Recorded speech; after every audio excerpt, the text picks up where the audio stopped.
Wow. Part 3. And I did deliver on a better backdrop. We're not in the car, we're behind the car. The car's literally just there. It's just there. Yeah, we're at a killer free camp right now. It's stunning. I cannot wait to show you guys this one because it's right up there as one of our probably best ones in SA, I reckon, up there. It's up there. Yeah, one of them so far. Yeah, definitely. Definitely. Stay tuned. Oh, you're not going to say where it is? No. All right, no, we'll leave it. We'll leave it. Maybe we'll put it in the next Q&A. Yeah, yeah. Okay, so what I did this time, I wrote everything down on little pieces of paper and I've shuffled them all up. And I wanted to do it like a bit of a quick draw. And if Chris chooses something that's more my question or vice versa, we're going to answer it for each other and make it fun at least as well. So I've literally shuffled them and just put them in there. We have to keep them in our pockets after, so you just take one and go for it. So these are just randomly... Yeah, I shuffled them on the bed and that's whatever they are is what they are. I feel like I'm on a game show or something. Mr. Crawford. Would we rate a dust reduction system over a scupper valve? Well, that's a no bloody brainer. Yeah. Well, for our experience anyway, because we had the most horrific experience we've ever had with dust up at the Cape with a scupper valve. So from that day on, we have never, ever wanted to do a scupper valve again. Never open one or ever use one again. We actually siliconed outside and inside for it never to be open again. I don't believe in them. We've had a few other people say that they haven't worked and they're not ideal. We most certainly didn't have the best experience, and it was one of those situations where we were in front of a convoy at the Cape because we had 3 other caravans and 2 others behind us, and we went up front just to see how it would go. I think we passed maybe 2 cars that whole trip, and we pulled up and opened the door, and I tell you what, it was horrible. It wasn't even a dusty road. It wasn't really that dusty. Yeah, that's what I mean. Like, there was no real reason for dust to be in there, but there was obviously just enough coming off the back of the car and going up over the front that it just absolutely filled the van. I mean, everywhere. I do want to put out one thing. A lot of people have said that they do work, and I reckon it's a combination of the car and caravan as well, and how that air moves between them. You know, obviously the Patrol and this caravan are not friends. Yeah, so. Well, in that saying that, there was very early days for us. Obviously it was a very horrific setup and result, so we just shut it off and didn't do it. For us to be able to maybe work through it and find out if there was better ways to do it, we probably could have, but at the end of the day, I don't know, if there's no holes, there's no nothing, and you don't get dust in the van, that's awesome for us, and I think anybody going forward. And saying that, the Caravan, we've been told very many good things about. Oh yeah. For an alternative, that's something we would definitely consider for the new van. 110%. Like, we've had a few people and friends that have got them, and they rave about them. They say they're the best thing ever. So for them to sell a product like that and be quite reliable and still selling them today, obviously they must be doing something right. So yeah, that's definitely something that we'll be looking into going forward. Cool. We need to make it more a bit quick drawy, or we'll never get through these. Oh, okay, right. There's a lot. Speed it up. I'm rambling on again. Yeah, he talks too much. All right, what springs do we run in the car?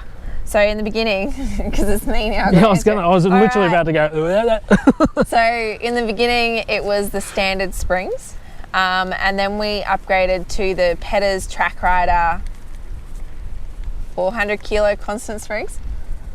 300 kilo constant springs. They're called Petters Track Rider springs, and they're the ones that fit this car, and they actually use them for GVM upgrades in other vehicles, although they didn't have that available in this car at the time. So we moved to that, and then after that we've since had a extra 2-inch lift, which means that we have now lower control arms.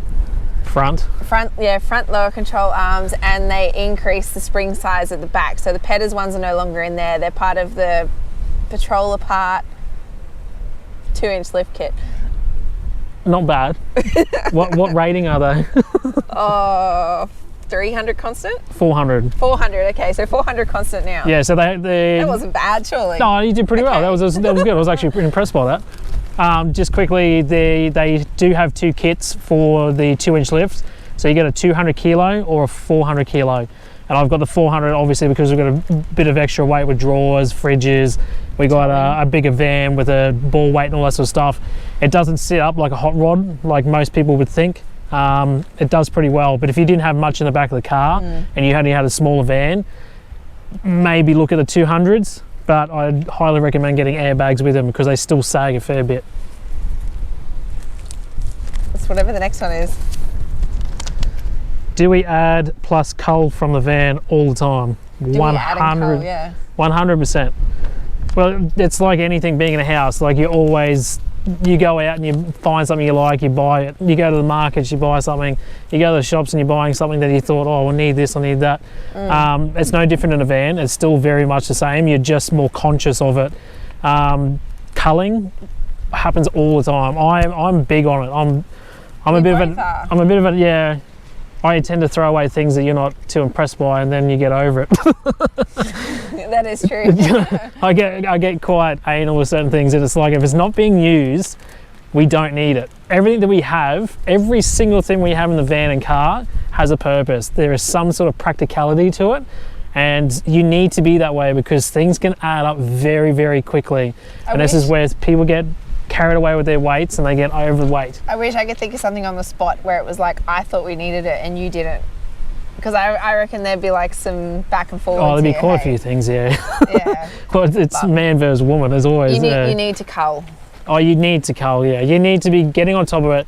I like to go through the van and stuff every couple of months because you start to see things accumulate and little piles happening, and it's like, all right, we need to get on top of this. Let's go through everything. Even the kids' toy boxes. Oh, on that note, the only person who doesn't cull in our caravan is Jada, unless she's told to. Well, it says she's like a small hoarder. It said, do you add? And that's Jada. That's the add. The definition of add is Jada. She's a hoarder.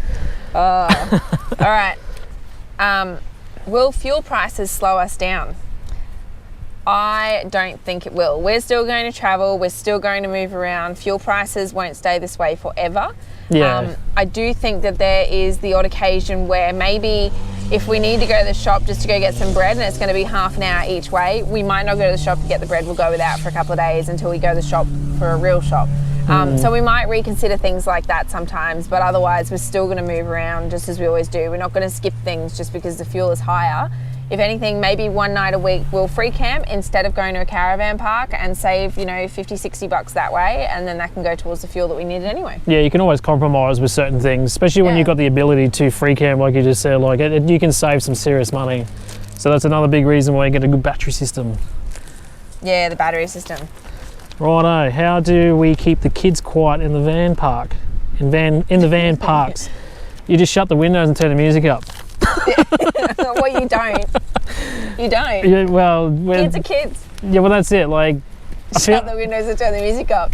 I feel like a few people would probably relate to that. But in saying that, geez, kids are kids, and I feel like we've spoken to a few people that have kids, and they get worried that they pull up because their kids might be a little bit louder than others and a bit harder to put to bed, and they're screaming and carrying on. But at the end of the day, most of us are parents, most of us have kids, most of us have been there or done that, and it's just a part of what it is. For us, I think we're probably lucky because we do free camp a fair bit more than what we do caravan parks. So for that aspect of things, it doesn't really worry us too much. But then when we are in caravan parks, it is what it is. If you're there for a night, 2, 3, so be it. Don't let what other people's ideas and judgment affect what you think or do. Like ruin your holiday. Yeah. If you're worried about them screaming, someone's giving you the evil eye or something, that's like, well, whatever, mate. Like, they're ruining their own trip. Yeah, that's right. So don't let it affect you, and I don't know, probably free camp more. Free camp more. Free camp more, yeah. Oh, hang on, I've got 2. Come on, snap. Sorry. Let's get into it. Right, do we have bars on our cupboards to stop things falling out? Yes, we do. Yeah. I'm going to need to just take a little bit of footage and I'm going to put it over the top of this and show you. But basically, they're like curtain rods and they kind of sit in front of the cupboard. In some regards, they're really helpful. In other regards, they're actually annoying. There's certain times where I have to take that out to get certain things in and out and stuff, and I have to put it back in. And I know it's like simple first world problems in a sense, but overall, I don't think anything would have fallen out of our cupboards if we didn't have them. So I don't think they're necessary either. I really don't think they're a necessary thing. Yeah. Yeah. Did you? That was planned, wasn't it? No, it wasn't. It's like you just pulled it out like, yeah, I'm going to give him this one. Replay the footage, watch me do it. I took it from the top. Top 5 most haves. No, must-haves. Can't you read my writing? It looks like an O. That's a U. It just comes around a bit further. It's a U. Top 5 must-haves. Let me know in the comments. Does that look like an O or a U? No, it's a Top U. 5 must-haves. We've already touched on this. Top 5 must-haves. This is the last Q&A. Airbags, the bloody washing machine, all that sort of stuff. What was it? Airbags, washing machine, off-road caravan. Maybe an extra water tank. Yeah, true. More kitchen bench. More kitchen bench space. Okay, all right. Well, do you want another one then? Here. Double on up. You can take it yourself. Have we re-weighed our car and van since North Queensland? Yes, once. And I really do want to do it again. No, we've done it a couple of times. A couple of them were just drive over and we worked out basic averages. But then we did it again in Darwin. Oh, yeah, we did maybe 2. But the thing is in Darwin we had other things added and removed again with the front bar and the the 2-inch lift. Yeah, well, the big reason why we only did it a few times up there was because we were still adding things to the car and the setup and just fine-tuning things and trying to find out where we were with what we put on the car.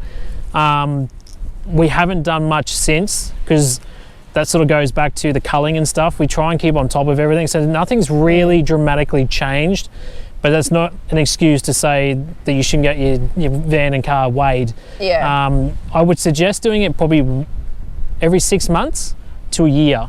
Yeah. And just keep on top. If you know you're quite vigilant on keeping things underweight and you're not adding too much stuff here, but if you're concerned about it, obviously I'd do it a bit more frequently. Yeah. But if you know you're quite on top of things, I'd probably do it every 6 months. I was going to say too, keep in mind there's a lot of free weigh bridges around the country. Yeah, totally. And you can just drive on over and you can check your overall GCM, or you can just roll your car on and then your caravan, and you can kind of work out where you're kind of at. Yeah. If you've got I was going to say, if you've had a proper weigh done and you know where your axles are and everything else, you should be able to roll across one of those free weigh bridges and just get a general understanding of where you are, because you've done the detailed side of it. So if you can maintain that and know that, oh, we've put on an extra 100 kilos, we might have to do something there and cull a few things and then re-weigh it and bring it back down, that should be almost enough. But again, it is nice to try and get a proper detailed weigh when you can, probably every 6 months. We were going to do one in Perth and then it just didn't happen, and now we're in SA, and to be honest we're sending it home in a few months, and now we're also going to have a new van. Have we mentioned that yet? Already just touched on it before as well. Okay, cool. Well, we're going to have a different van, which means that our weights at the moment are going to be entirely different to what they're going to be going forward. Again. So we when we weighed in Darwin, we were 60 kilos over on the front, no, the rear axle. Yeah. But a lot has changed since then. We culled more. Oh, massive. So I feel really confident about it. If we got pulled over tomorrow and someone said we're going to weigh your van, I'd be like, yeah, cool, go for it. Yeah, we'd feel pretty good about it. Yeah. All right. Can you get repellent to put in and around your van to stop creepy crawlies? Yes and no. This is a question where, so if you get your 12 monthly checkups done at home, like you get all the sprays done and that to stop, you know, cockroaches and all that sort of gear, you can actually do that in your van as well. So you can call Rentkill or whoever it is you go through and get them to do your van as well. It's a bit cheaper. But otherwise, just go to the shops, go get general surface spray, and that works. And then if you're not into chemicals and you don't want to do it that way, vinegar and peppermint are also another option. Yeah. But when it comes to ants, you can get ant sand that you just put around like any surface that's touching the ground, and they're not going to come up onto your van. I mean, you do get creepy crawlies no matter what, especially if you're staying somewhere for, you know, a week or 2 weeks or longer again, or if it's really wet as well. They seem to come in when it's really wet. So especially if you have free camping, bush and stuff like that, you're more prone to it. Normal surface spray works though. It really does. Yeah, well, I've seen a few people going around their stabiliser legs and their tyres and jockey wheel, anything that's really just touching the ground. I'd use it if you know that something's going to happen, or there's like a nest of ants somewhere, or you're starting to see a few things, then I'd rip into it. But not all the time. 9 times out of 10, it's normally generally pretty good. So, yeah. Geez, there's a few in there. That's what I said. You got to be quick. Like, this is going to be like 6 weeks of Q&A the way we're going. And you guys keep asking questions. Jada's thoughts on... Oh, that's one I wanted to ask her. Yeah, pop that back at the bottom. Oh, right. I'll shove that in. I will get her to answer that. There you go. Next one then. Yeah, we're going to get kids involved, or kid. When are we getting married? Trust me to get that one. Eh? Oh. Well, you need to answer it because I keep getting asked and I can't tell them. So. When are we getting married? Sometime in the foreseeable future. After we're engaged.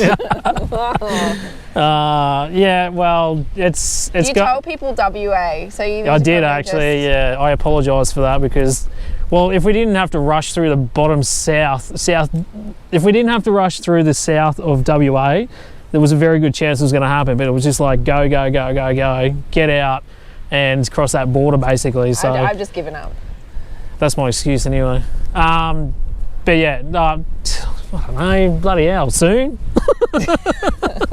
It will happen. I've just given up. One day it'll happen, and when it happens, you'll find out about it. I can guarantee you one thing, it's going to happen, and it's going to happen soonish. Like, soonish. Probably this year or next. No longer. That's a massive wait. We've been together, we've been together 6 years. I could say in the next 4 years it's going to happen. I'm giving you a year and a half, because we're somewhat through this year. 6.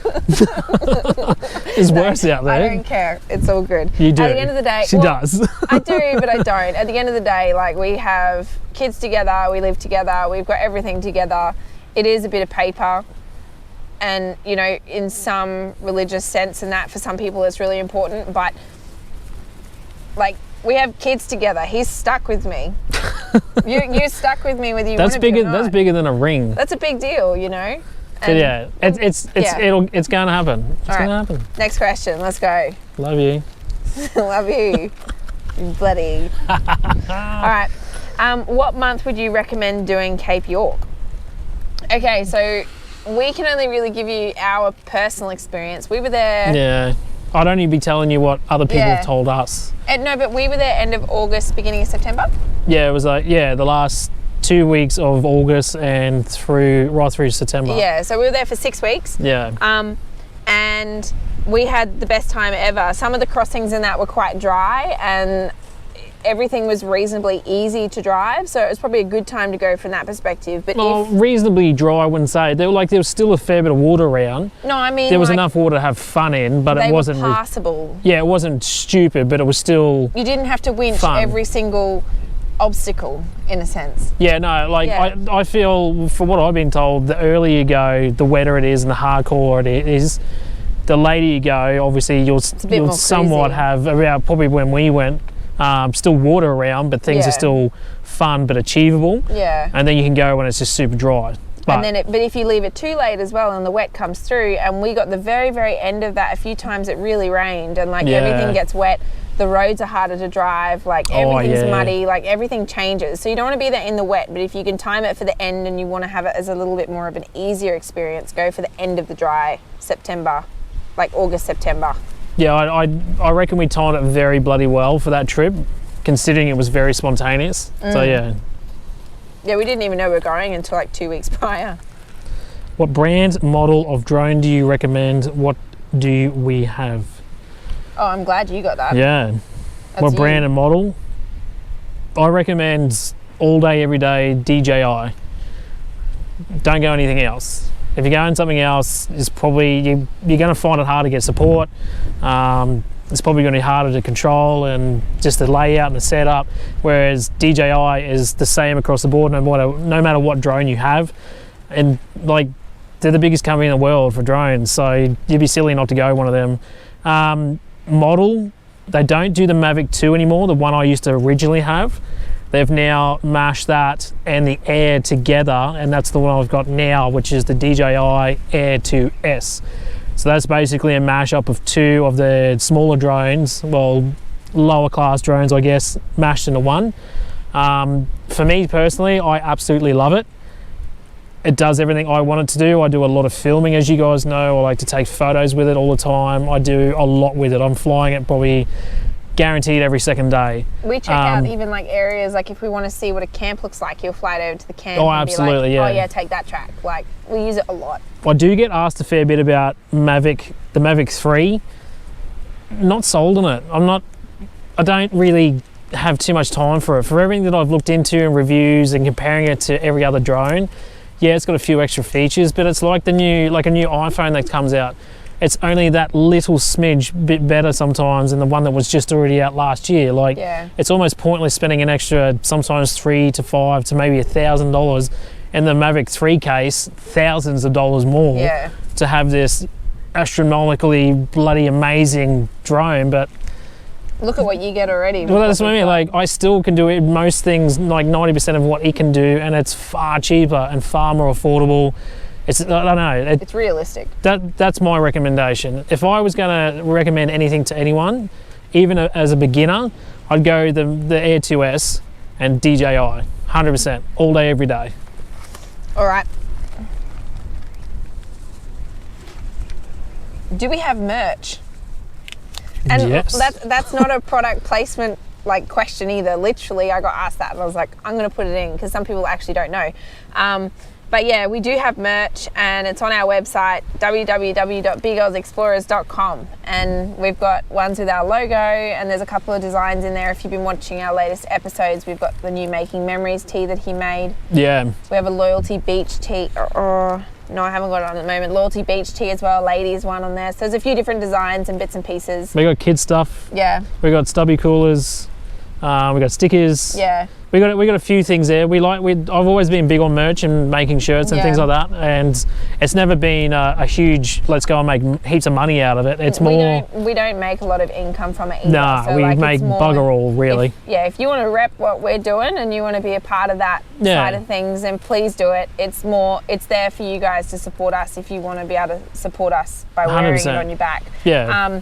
Keep in mind though, over the next couple of months, we've actually got a new website coming. So this is the first time we've said anything about it. Oh, so excited. It's been a long process. Very long. I'm pretty sure the people we're making the website through get frustrated with us. Yeah. But we're getting there. So stay tuned for that because there's new stuff on there. Yeah. Lots of cool stuff to tune in on, that's for sure. What is our favourite episode? It's a good question. Our favourite episode. Favourite. I don't know, there's a few new ones coming out lately and I'm like, I really like them. Sometimes, because we obviously make episodes and then we'll sit down together and we'll watch it together. He gives me feedback. And she always waits for the very end to see my response to things because it's normally like, if I go, hell yeah, I love that. That was a really good episode. I really enjoy that. She's like, yes. But if I'm like, kicking goals. What'd you think, babe? Yeah, it's good. It's good. She's gutted. But then I know that it's like, it's an alright episode, but it's not a winner. Yeah. But we won't talk about this for the rest of their lives. But it's funny though because some of our favourite episodes, when they go up, they do poorly sometimes. Yeah, not poorly. They just don't do as well as the others, and it's like we really enjoy that. But it's funny what you guys obviously perceive and think and see. What we think and what you guys think can be so different. Oh, absolutely. What's your favourite? I'd have to go with the old faithful Andy's Chasm. I was going to say that. Because we haven't done anything like that since, and I love to do something like that again. But even editing that and watching it now, like my heart, adrenaline pumping. Andy's Chasm was amazing. It was a once in a lifetime. The episode as well where we lost a heap of footage when we were up at Cape Range National Park. That wasn't all that long ago. That one. Windabandy. I actually love the way the episode turned out. Even though I was like so gutted that I had no footage. Yeah. The footage that I had, like I was really happy with what came out of that. I don't know. I reckon I really enjoyed all the Cape series as well. That was good. Yeah, I on Geraldton. I still think Andy's though. Andy's always. It's the one that comes up in my mind. Oh, it's always that go-to because it was so different to everything else we've ever done. So yeah, there's a couple for you. Orange lighting. Oh yeah. Hang on. Or no, we'll go white. Oh, we got white this time. So beautiful. Look at that. Does that make a big difference? I think so. Yeah. Sweet. It's got to be better than those orange, yellowy lights in the car. 3 things you can't live without in the van. It's a very good question. In the van. So hang on, are we talking about like things that are installed in the van or things that I use in the van? Because I can take that 2 ways. So I just go all out, like 3 absolute things you cannot live without. Hot water system. Oh yeah. Like if you're talking installs, hot water system. Yeah, hot water. Yeah, hot water, yeah. Well, you obviously can't go without that, surely. Fridge. And washing machine. Oh my God, washing machine. But if it's we're been a talking about godsend. things that like I use in the caravan, probably the coffee machine. Yeah, that's a good one. That's so yeah, important. well, if you're anything like what we are and you love your coffee in the morning, 100%. I could never go back now. Like No. we were doing instant, well not instant, but doing pods for a long time. Yeah. But to have real coffee, I can't go away from that. cannot. The other thing, the pots and pans that I have, I absolutely love them. They're really good. I'll put a link in for them actually. Just so They're you very can have a look. caravan friendly. If you haven't seen them, they'll blow your mind. Tefal. They're made by Tefal, Ingenio. But you can remove the handle. It's not on there all the time, so I'll it's put a like picture in. super easy to store. You'll see it. Yeah. What else? Things that I use in the caravan. I can't think of any. There's like really so. hard It's a question, really hey? good Like- question. It's a good question, but it's like hard when you put it on the spot. It's like, God, what is important to me? God, what's that? What's one more? Well, the other thing that came to my mind before, I know it sounds stupid, but it's the inverter. Like, the inverter is so important because there's so many Well, things you wouldn't be able that to do can't anything have without on an 12 inverter. volt that I can't edit without an inverter. Yeah. I know that sounds crazy, but this new laptop is like on steroids. It doesn't like my CAN inverter. It won't charge on 12 volts, so I need an inverter. I've got it. Oh, Ziggy. Ziggy. Well, yeah, for you.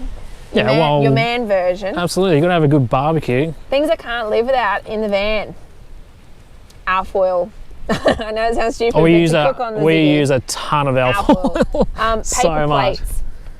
I always have paper plates, and that's for when we're off grid, so we can save water. I think a lot of you, there'll be a lot out there shaking their heads. What about Plastic paper plates, plate? Why? No, paper plates, not plastic. No, paper. Paper yeah. plates, yeah. They're really annoying sometimes. You can't use them with a saucy dish, but paper plates. Yeah. God, there's so many things. There's so many things. That's enough. If you've seen Heaps. it in our episode, then yeah, it's a thing. Yeah. All smalls. Yeah, that's a bloody good I one love too. my all smalls. That's- But you got me thinking about it. Yeah. Okay, just keep popping up with them as we go. How often do we ride bikes? Plus, do we recommend taking them? Well, I feel like for us being lazy bastards, we don't really use them very much.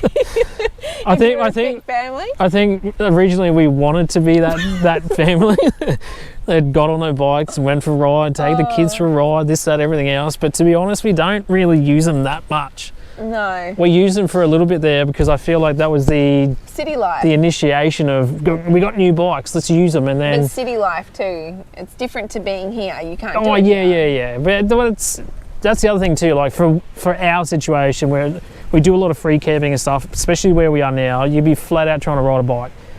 Like you just wouldn't. It's like literally rock, But like even- Shayley rock, and it's Even just if not you going to did, happen. Jack can't, and I Yeah. wouldn't feel comfortable taking Jack on our little bike piece either through this sort of stuff. But that's what I'm saying. Like most of the time, you can't ride them, so they end Yeah. up just sitting there anyway. And then if they're only just going to sit there and you can't use them, they're only sitting on the back of the What's the van point or the then? front of the van, getting covered in dust and dirt and crap. Bikes do not last on the caravan when No. you're traveling on dirt roads and getting off grid.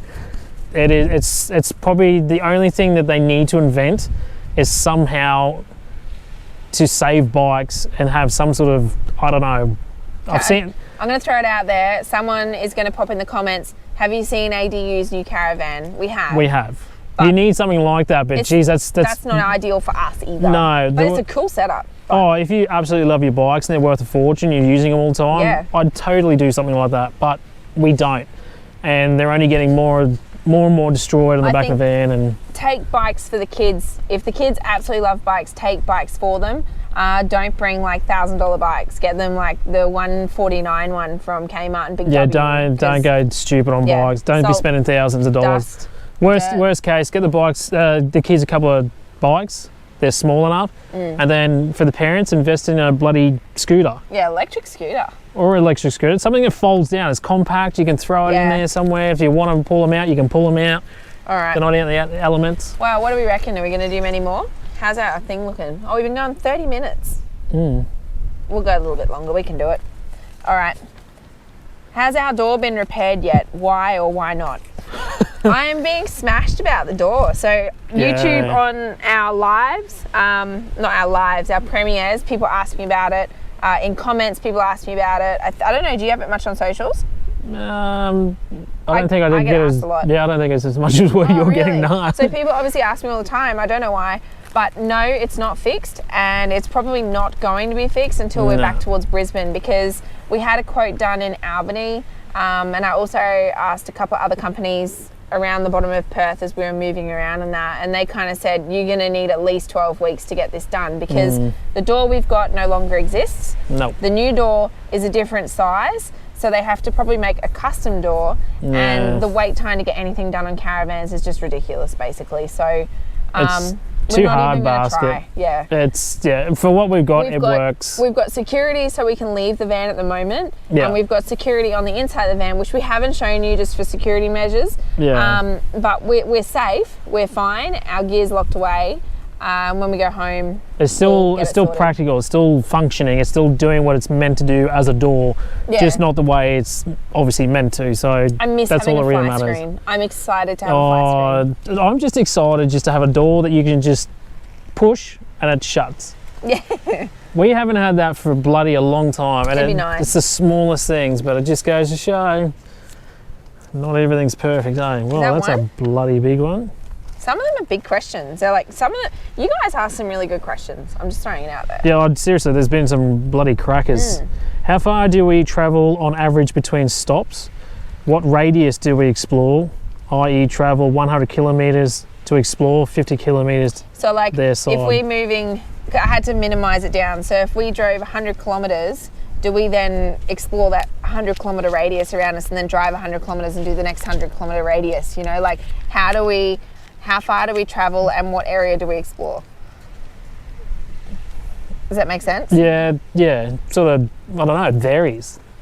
It does. I don't know, if it's like a town or like a well-established area where there's a lot around to go and do and see, we'll normally find somewhere to pull up, set up, and look forward to maybe staying 2 to 3 to 6, maybe a whole week in that area, and base ourselves somewhere, and then we'll do day trips.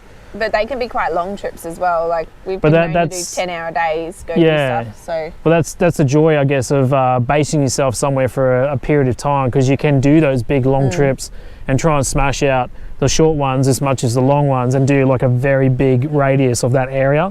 But then sometimes you pull up, there might be nothing to go and look at. So you're just hanging out, really, just relaxing and enjoying what's around you. I'll use an example of a town in the Eyre Peninsula, actually, because we've got an episode coming up for it. You'll see it when it gets out. But Woodna is a place that we went to. Yeah, that's what I was picturing when I was explaining. Oh, really? Yeah. So there was lots of things to do around the town that were all probably within 10 to 15 kilometres. So we drove, 150 k's to get to Woodna as such.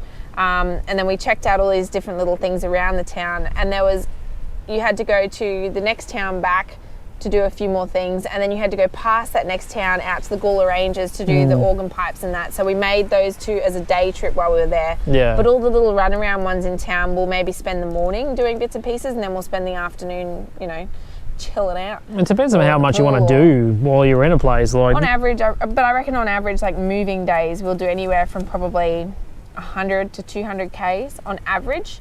If there's lots around, maybe 50 k's. So well, WA was a good part for that, but I think for WA everything was quite spread out. You had to drive hundreds of kilometres to get anywhere, but now it's getting further together.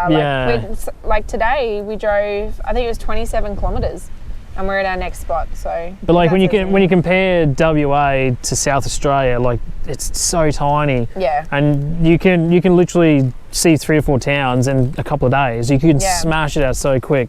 Whereas WA, it takes a lot longer and you're driving longer and everything else. It really just depends on where you are and what you're doing. Next one? Yeah. All right. Go one more. How do we manage doctors, scripts, medications on the road? That's a good question. It is a good question. So overall, we're pretty healthy, so we don't really have to see doctors too often. Even though it might not look like it. We're healthy on the inside under all this. Yeah.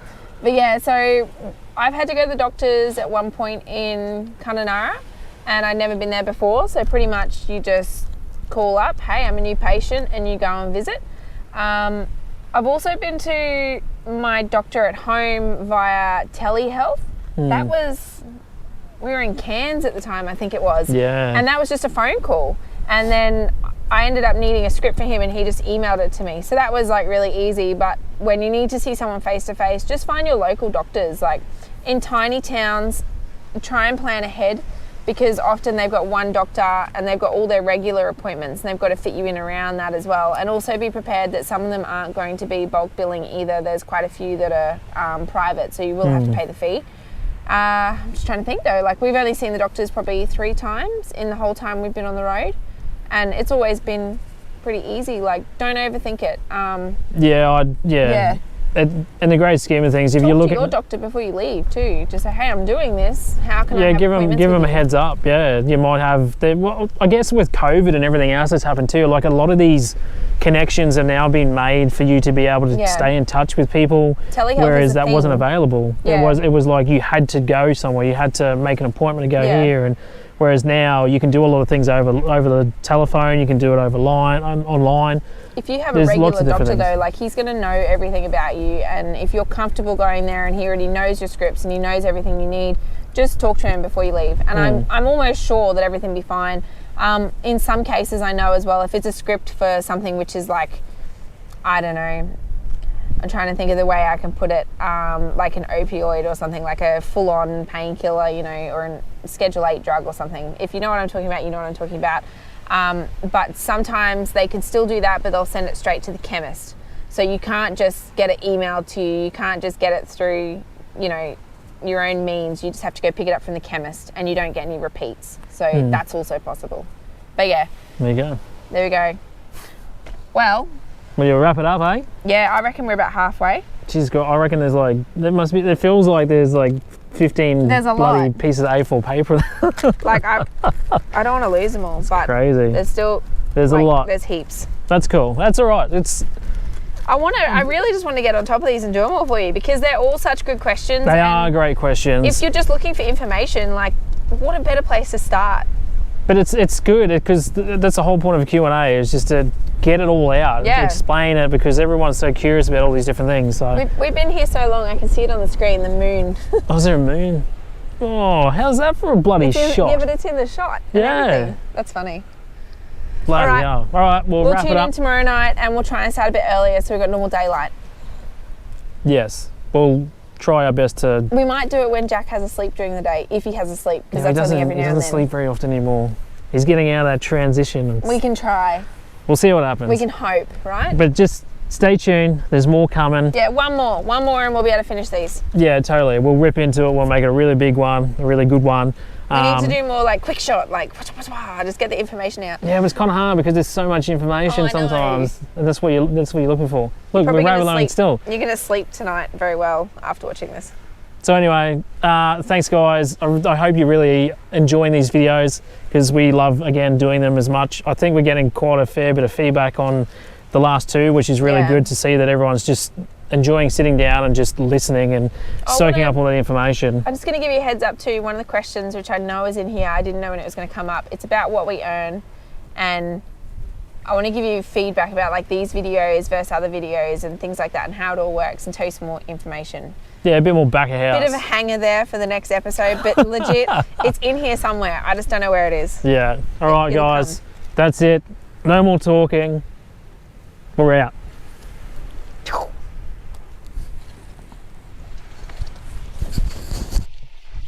He just can't stop talking. Sorry, I just wanted to show you this really quickly. This is what we're looking at right now. We were all set up here. Oh yeah, you can see our setup. Yeah, this is the setup. We've got the lighter going. Mike. We've got our front row seats, and then ocean. You're not going to be able to see me too well. And then look at that. Are you kidding? That is amazing. Is this right out the front of the caravan? The caravan's right there. I was going to say, if you've noticed that the sound just changed as well, you probably can't hear us through the wind. Maybe. We'll see. Because you took your mic off. No, I plugged that one back in. No, come on. I'm going to go now.